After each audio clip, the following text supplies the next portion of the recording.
කරමු. තලවාතුගොඩ dish and ඩිලයිට් එකේ mix cheese කොත්තුව. කොහමද චීස් දාපු මික්ස් කොත්තුවක් නෙවෙයි. සොසේජ් දාලා තිබ්බා, චිකන් දාලා තිබ්බා.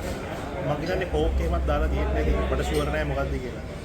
මම මේක කෑවා ගොඩක්. දැන් කාලා බඩ පිරීලා තියෙන හොඳට වීඩියෝ කරන්න බදාපුනේ පස්සේ කාගෙන යද්දි. අනිවාර්යෙන් වීඩියෝ එකක් කරන්න ඕනේ මොකද කෑම එක රායි. කොත්තුවට ග්‍රේවි එකක් දුන්නා. chili paste දුන්නා, sauce දුන්නා. මම මේ කන අන්තිම ටික. ඔයාලට පේනව නේද? අමුතුම එකක් නෑ මේක සාමාන්‍ය මික්ස් චීස් කොත්තුව. අපි කමු.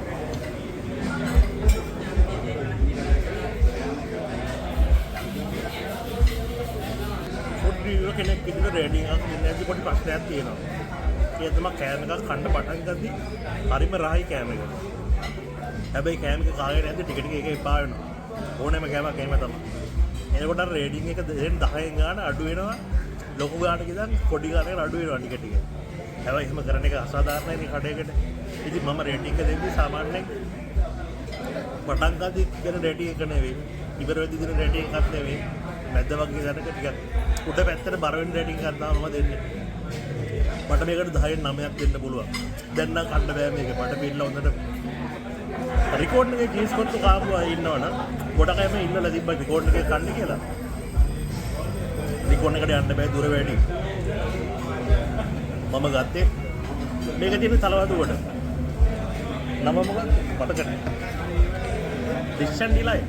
පොද කොත්තු ඔයගොල්ලෝ කන්න ඇවිල්ලා. රිකෝඩ් එකේ චීස් කොත්තුවට සමානයි මේක. ආසන්න 100% නෙවෙයි. රිකෝඩ් එකට වඩා මීට් අයිසස් වැඩි මේක. මොකද රිකෝඩ් එක ප්ලේන් චීස් කොත්තුවක් එන්නේ. මේක මීට් අයිසස් මික්ස් කරලා එන්නේ. මේක නියමයි. මේක කොත්තු හදන්න දන්න කට්ටියම තමයි සුපිරි. මම මේ කතා කරන්නේ අතීත කාලේ ඉඳලා හොඳේ. මට දැන් මේක කන්න බෑ. අමාරුවෙන් කන්න නෙවෙයි. මේ පිටිපස්සේ හඳ තියෙන. අස්සනයි නේද? මේ කිචන් එක ඕපන් එකක් තියෙනවා. අර පිටිපස්සේ ගහනවා පේනවා. අර හංගපු කිචන් එක නෙවෙයි. හොඳයි. අවුලක් නැහැ නේද? කෑම එකත් හොඳයි. ඔයාලට කියන්න ඕනේ පොඩි දෙයක් මම මේක ඔඩර් කරේ ෆුල් කොත්තු. 1000 මම මෙනු එක දාන්නම් ඔයාලා. ඒක මට තනියම කා ගන්න බැරි වුණා. මම ආය පාරක් එනවනම් මම ආයේ හාෆ් එක තමයි ගන්නෙ. මේගොල්ලන්ගේ තිබ්බ තව අයිකනික් රෝස් පාන් කොත්තුවක්. අපි ඒකත් ඔඩර් කරා. ඒක නම් සෙට් නෑ අපිට එච්චර. ඒගොල්ලෝ කියනවා ඒක හරි රායි කියලා. ඒක කීවට ඒක රා නෑ හැබැයි කන්න අමාරුයි. ඒක ගන්න එපා. රයිස් ගන්න කොත්තු ගන්න ඒව නම් සුපිරි. හොඳ ආපන ශාලාව.